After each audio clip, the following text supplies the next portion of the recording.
Bonjour et re-bienvenue au Réveil pédagogique avec Madame la prof. OK.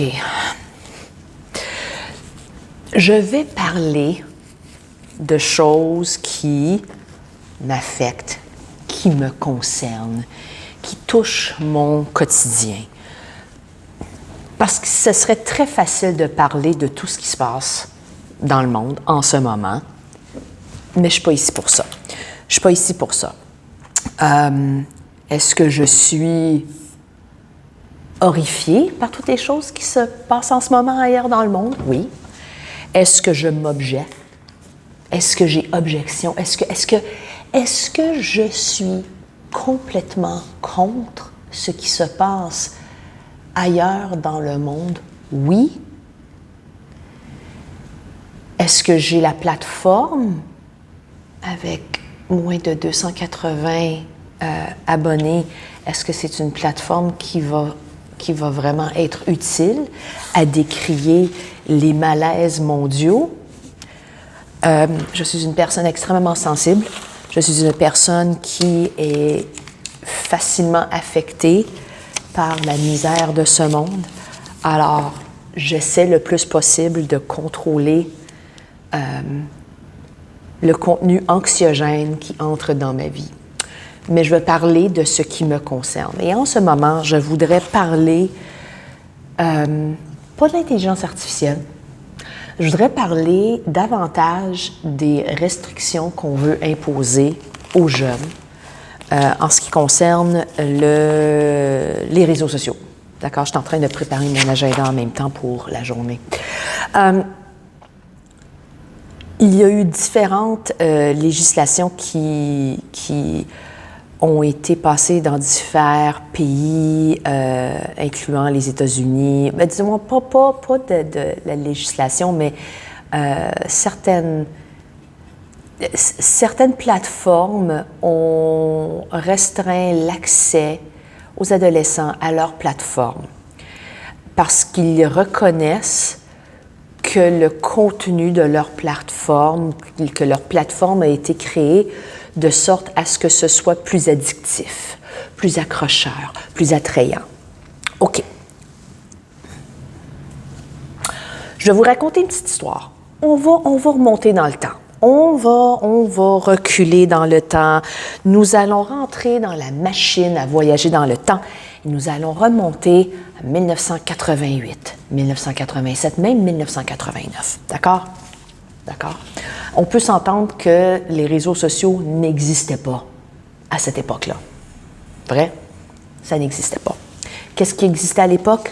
La publicité à la télévision et la publicité, les revues qui existaient, qui étaient monnaie courante dans tous les tabagies, les librairies. On pouvait s'acheter des revues de mode, des revues de beauté, où on utilisait toutes les tactiques de marketing, toutes les tactiques de publicité possibles pour attirer les lecteurs et surtout les lectrices, pour convaincre ces personnes, jeunes, moins jeunes,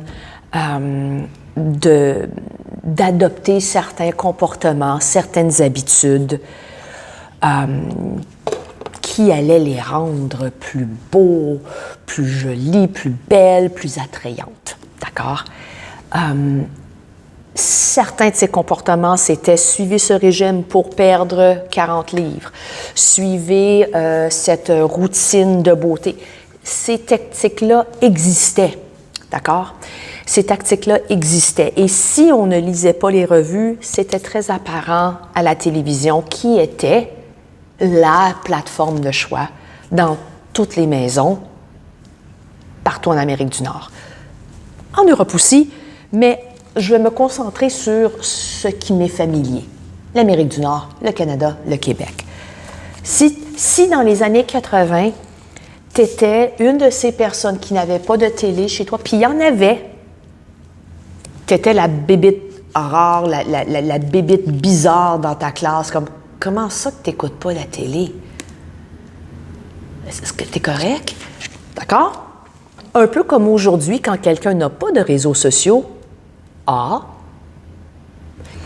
et quand on entend ces gens-là parler aujourd'hui, si j'ai pas de réseaux sociaux parce que je suis au courant de l'impact des réseaux sociaux sur ma santé mentale. Tu sais, les gens disaient pas ça quand on parlait de la télévision.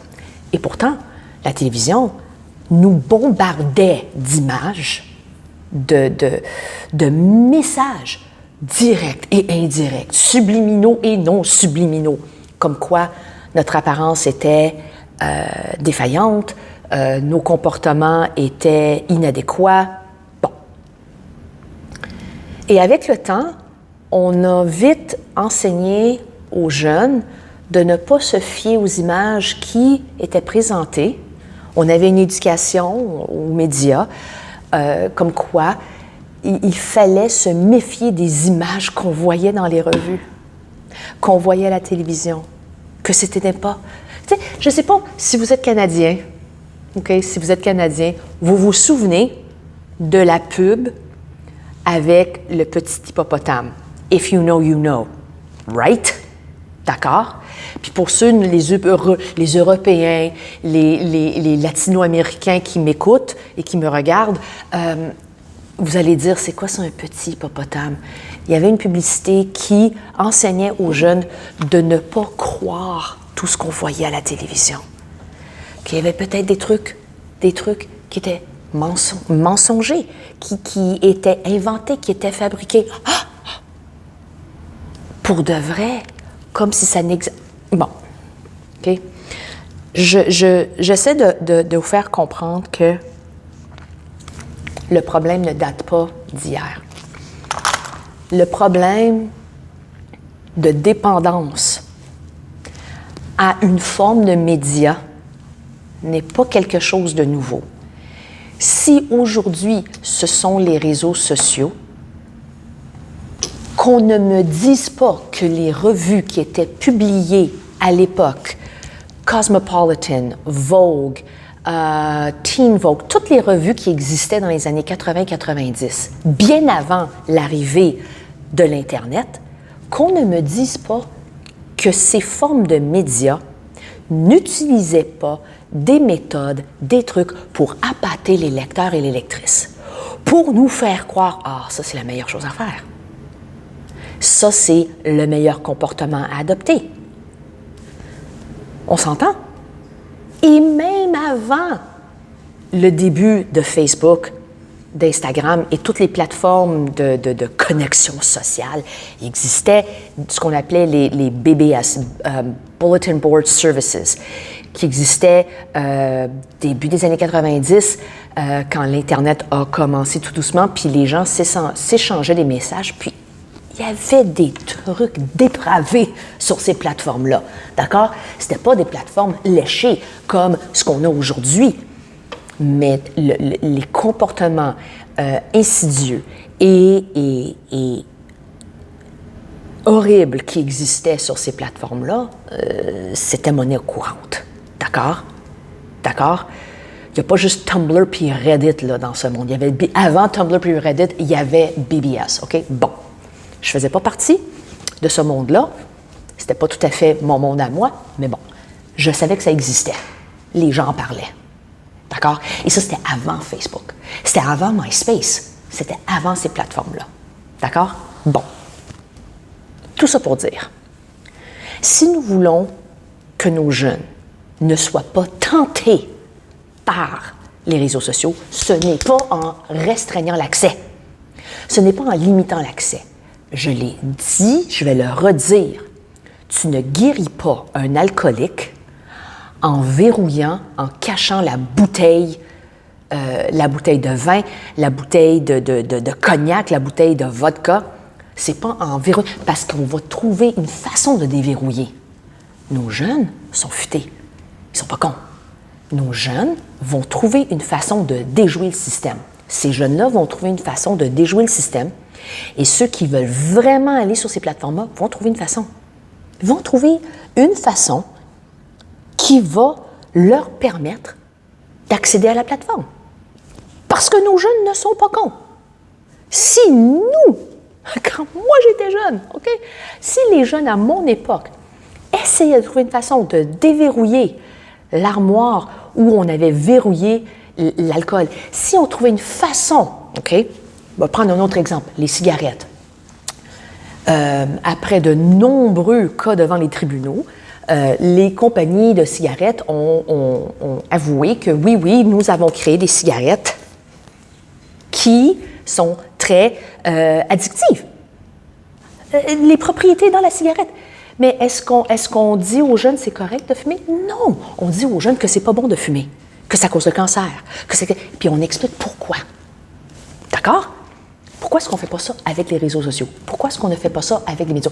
Puis là, je le dis, parce qu'il y en a qui vont me dire, ben oui, tu es constamment cloué sur ton téléphone, tu es sur YouTube. Oui. Et je suis consciente. Je pensais que quelqu'un rentrait dans ma classe. Okay? Et je suis consciente de l'impact des réseaux sociaux sur ma santé mentale, sur mon état d'esprit. Je le vois quand je me retrouve à consommer constamment le même contenu. Mais ça, c'est parce que je me suis dit, je l'ai appris et je reconnais ces signes de dépendance. Alors, pourquoi est-ce qu'on ne fait pas la même chose? Pourquoi est-ce qu'on n'éduque pas les jeunes de la même façon qu'on les a éduqués à propos de la cigarette, à propos de l'impact de la télévision, à propos des messages erronés? Est-ce qu'on le fait? On le fait, oui, mais on ne le fait pas de façon précise, de façon concertée. Est-ce que ce serait le bon mot? J'ai besoin de plus de café. On le fait, mais en passant. On le fait, mais indirectement. On fait venir peut-être un conférencier et on n'en parle plus. On fait venir un expert, on en parle pas assez. Quand j'étais jeune, on n'arrêtait pas de parler comment la cigarette tuait. On n'arrêtait pas de parler comment la télévision, c'est le grand méchant loup des années 80. Oui, on disait que c'était mauvais. On nous expliquait qu'il y avait des messages à la télévision qui étaient des messages inventés, des messages truqués. C'est la télévision, c'est pas vrai. On nous a montré à être lucide et critique. Est-ce qu'on le fait sciemment en ce moment avec nos jeunes? Donc, je crois, autant que je puisse applaudir les efforts de nos gouvernements respectifs de limiter l'accès, comme on l'a fait pour les cigarettes, limiter l'accès de ces plateformes numériques à nos jeunes, il serait bien de les éduquer aussi. Pourquoi nous limitons cet accès-là? Au lieu de tout simplement cacher la bouteille dans l'armoire et d'espérer le bon Dieu que ça va se guérir. Parce que sinon, on est en train de former des adultes qui ne savent pas comment gérer leur dépendance. Sur ce, bonne journée.